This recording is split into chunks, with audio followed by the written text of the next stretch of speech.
Sir একটু জুড়ে করেন কেন, একটু জুড়ে করে। নমস্কার, আপনারা গণমাধ্যমের দিক থেকে যারা আসছেন আপনাদের প্রত্যেককে আমরা স্বাগত জানাচ্ছি ত্রিপুরা মধ্যশিক্ষা পর্ষদের দিক থেকে। আমাদের 2024 সালের মাধ্যমিক এবং দ্বাদশ শ্রেণীর পরীক্ষা শুরু হয়েছিল গত মার্চ মাসের 1 তারিখ থেকে, এবং মার্চ মাসটা পুরোপুরি আমাদের পরীক্ষা চলেছিল। তারপর 2024-এ মাধ্যমিক এবং দ্বাদশের যে পরীক্ষা, সেই পরীক্ষার প্রসেসটা রেজাল্ট পাবলিকেশন থেকে আরম্ভ করে সব কাজ আজকে আমরা পুরোপুরি শেষ করছি। সবার শেষে বোর্ডের নিয়ম অনুযায়ী যে পরীক্ষা হয় সেটা হলো বছর বাঁচাও পরীক্ষা। আমরা আগে বলতাম কম্পার্টমেন্টাল সাপ্লিমেন্টারি এসব পরীক্ষা, আর এখন বলা হচ্ছে সেটা বছর বাঁচাও। তো এবার আমাদের বছর বাঁচাও যে পরীক্ষা, সে পরীক্ষাতে দ্বাদশ শ্রেণীতে প্লাস টু স্টেজ 12-এ বসেছিল মোট 3,817 জন পরীক্ষার্থী। 3817 পরীক্ষার্থী পরীক্ষা দিয়েছিল 12-এ, 3টে স্ট্রিম মিলে, সায়েন্স, আর্টস, কমার্স সব মিলে। তার মধ্যে পাশ করেছে 3,345 জন, অর্থাৎ পাশের হার হচ্ছে বছর বছর পরীক্ষায় 87.6%। আর তাহলে 3,817 জন পরীক্ষা দিয়েছিল, 3,345 জন পাস করেছে, 472 জন ফেল করেছে বছর বছর পরীক্ষায়। আর যেটা মাধ্যমিক পরীক্ষাতে বসেছিল মোট 2,764 জন পরীক্ষার্থী, 2764। তার মধ্যে পাশ করেছে 1888 জন, অর্থাৎ 68.3% পাশ করেছে। আর মাধ্যমিকে মোট যে পরীক্ষা দিল 2764, এর মধ্যে ফেল করেছে 876 জন। তো আপনারা এই যে পাশের হার, আমরা প্রথমত মাধ্যমিক এবং 12-এর পরীক্ষার ফল যেটা বার করেছিলাম মে মাসের শেষের দিকে, সম্ভবত 21শে মে যে রেজাল্ট পাবলিশ করেছিলাম, সে তখনকার সময়তে যে পার্সেন্টেজ অফ স্টুডেন্টস পাস করেছিল, এই রেজাল্ট আউটের পর সেই পার্সেন্টেজটা সামান্য একটু বাড়তে পারে। এই সম্বন্ধে বলবেন আমাদের মধ্যশিক্ষা পরিষদের সম্মানিত সচিব মহোদয় ডক্টর দুলাল দে। উনি একটু পরে ওনার ডিটেলস এগুলো বলবেন। তো আজকের এই পরীক্ষা তাহলে দ্বাদশ এবং মাধ্যমিক দুটো পরীক্ষার রেজাল্ট এই হলো এবারকার রেজাল্ট। আর এরপরে আজকে থেকে আমাদের দেখতে পাচ্ছেন আমরা 2024-এর পরীক্ষার রেজাল্ট ঘোষণা আজকে আমাদের সমাপ্তি। আর আগামী 2 সেপ্টেম্বর থেকে আমাদের বোর্ডের 2025 সালে আমাদের যে পরীক্ষা হবে, সে পরীক্ষার যাবতীয় প্রস্তুতি, কাগজপত্র থেকে আরম্ভ করে সব কিছু কাজ 2 সেপ্টেম্বর থেকে আমাদের শুরু হয়ে যাবে। এর মধ্যে এই পরিপ্রেক্ষিতে বিভিন্ন ব্যাপারে আপনাদের সহযোগিতা আমরা কামনা করি, কারণ যোগাযোগ বিভিন্ন দিক থেকে প্রচণ্ডভাবে বাধার সম্মুখীন হচ্ছেন। অনেকে আর্থিক দিক থেকে, অনেকে গৃহহীন হয়ে পড়ে, মানে ঘর বাড়ি প্রচণ্ডভাবে ক্ষতিগ্রস্ত হয়েছে। আপনারা আমাদের বোর্ডের দিক থেকে সবাইকে অন্ততপক্ষে এ ব্যাপারে একটু বলবেন আপনাদের মাধ্যমে, যাদের যেখানে যে অসুবিধা হচ্ছে, আমরা বোর্ড প্রস্তুত সবসময়তে। ওরা যোগাযোগ করে, যাই সমস্যা হয় আমাদের সাথে কথা বলে। কোনো পরীক্ষার্থীর জন্য পরীক্ষার ব্যাপারে সামান্যতম অসুবিধে না হয়, সে ব্যাপারে আমরা অত্যন্ত সতর্ক। এবং বিভিন্ন শিক্ষা প্রতিষ্ঠান, আপনাদের মাধ্যমে আমাদের অনুরোধ, শিক্ষা প্রতিষ্ঠানে যারা প্রধান আছেন ওরা যেন মাধ্যমিক পরীক্ষা ফাইনাল পরীক্ষা ছিল, সেখান থেকে একটু স্ট্যাটিস্টিক্স বলছি।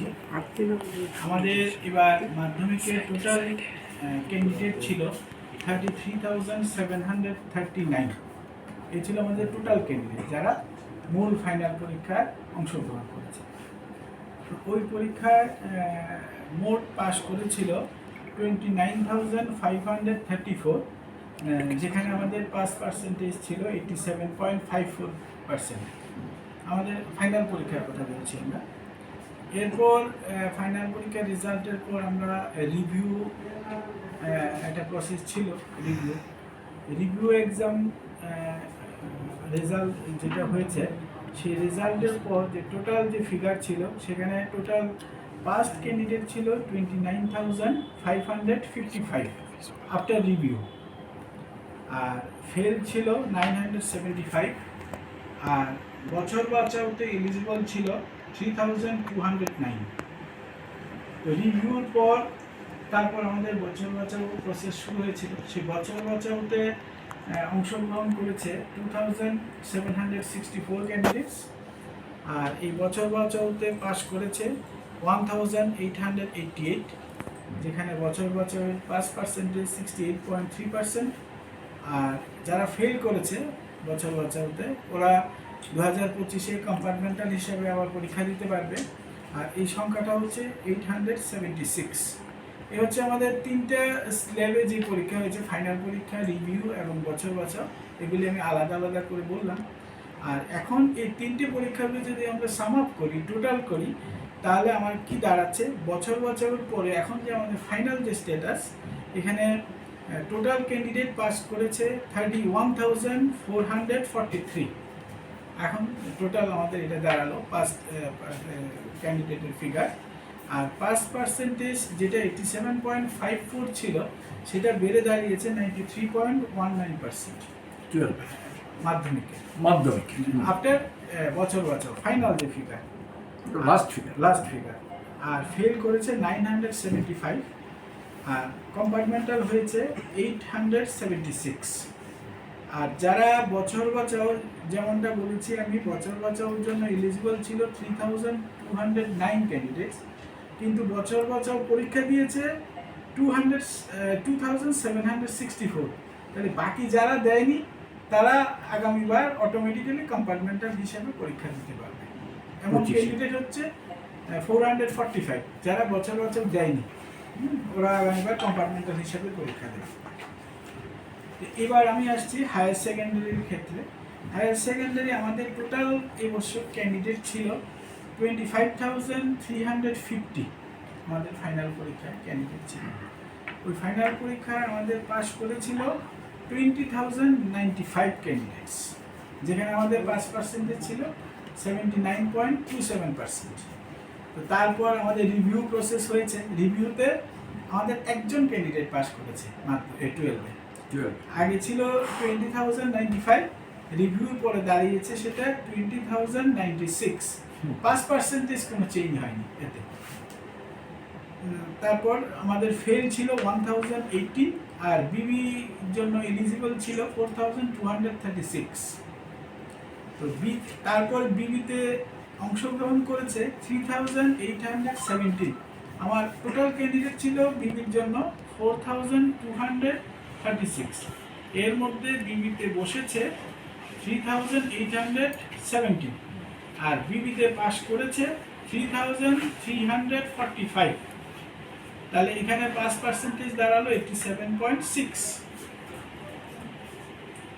এখন এই তিনটি পরীক্ষা আমরা আলাদা আলাদা করে বললাম। এখন টোটালটা দাঁড়ালো গিয়ে আফটার বিবি, টোটাল পাস ক্যান্ডিডেট হবে 23,441, যেখানে আমাদের ফাইনাল পরীক্ষায় হায়ার সেকেন্ডারিতে পাস পার্সেন্টেজ ছিল 79.27, সেটা এখন বিবির পর বেড়ে দাঁড়ালো 92.46%। অনেকটা বেড়ে গেছে মাধ্যমিক এবং 12 দুটি পরীক্ষা মিলিয়ে এখন ফাইনাল রেজাল্ট। ফেল করেছে 1,018, কম্পার্টমেন্টাল পেয়েছে 472, আর যারা বিবিতে অংশ নেয়নি, অর্থাৎ যারা আবার কম্পার্টমেন্টাল দিতে পারবে, এমন ক্যান্ডিডেট হচ্ছে 419। তো এই হচ্ছে আমাদের এই বছর 2024-এর মাধ্যমিক এবং উচ্চ মাধ্যমিক পরীক্ষার আমাদের সর্বশেষ এখন স্থিতি। আমরা ফাইনাল রেজাল্ট আজকে আমরা পাবলিশ করলাম। ফাইনাল রেজাল্টের আমরা স্ট্যাটিস্টিক্সটা দিয়ে দিলাম, যদিও আবার নতুন করে আমরা অ্যাবস্ট্রাক্ট বের করব। তো যেমন